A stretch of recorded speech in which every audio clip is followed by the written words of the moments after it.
Hello everyone, my name is Bhavesh Chakur. Today's date is 5th September. This is original video. The topic of this video is why Java is platform independent.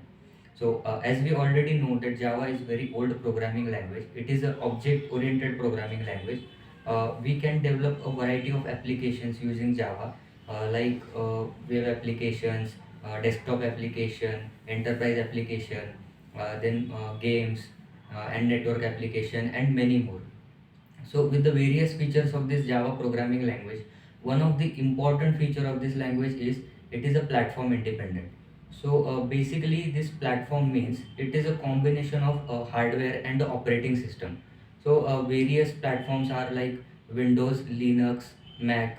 What is this platform dependent and platform independent means? Let's understand it by taking one example. First, C++. Let's look at the C++ language. For example, if we write a program in Windows using C++ language, then this program will not run into Linux machine or a Mac machine. Why? Because when we write a program in C++ language and when we compile it, it gets directly compiled into a machine language, and that machine language will understand only by the system on which it is installed. For example, if I write a program using C++ in Windows, then it will convert that source code into the machine language, which will be only understandable by Windows. In opposite to that, Java is a platform independent. When we write a program in a Java, this Java does not compile this program directly into the machine code. Rather, it is first convert this code into a platform independent bytecode. Firstly, when Java code is written, roughly it is known as a source code. Then this source code, when we compile, it gets compiled into a dot class file which we know as bytecode. Then this bytecode is interpreted or read by a JVM, Java Virtual Machine.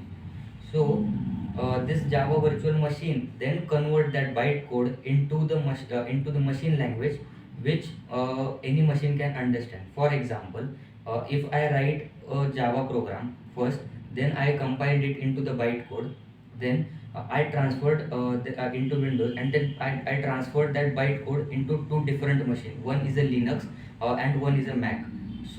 That bytecode, this Linux machine will have its JVM installed, and this Mac machine will have JVM installed. Then this bytecode will be I transferred to the Linux machine. Then the JVM which is installed and in Linux machine will translate that bytecode into a machine language which Linux can understand.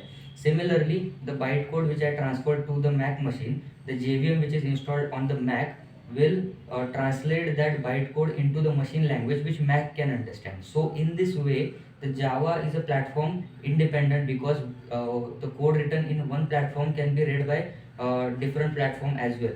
But the important point here is the Java virtual machine, which reads this bytecode and converts. It is a platform dependent. The JVM is different for Windows, it is different for Mac, and it is different for Linux. This JVM is Java Virtual Machine. It does not physically exist, but it provides a runtime environment for the code. So in this way, the Java is platform independent language. So I hope it cleared all your doubts, and that's all with Java platform independent. Thank you.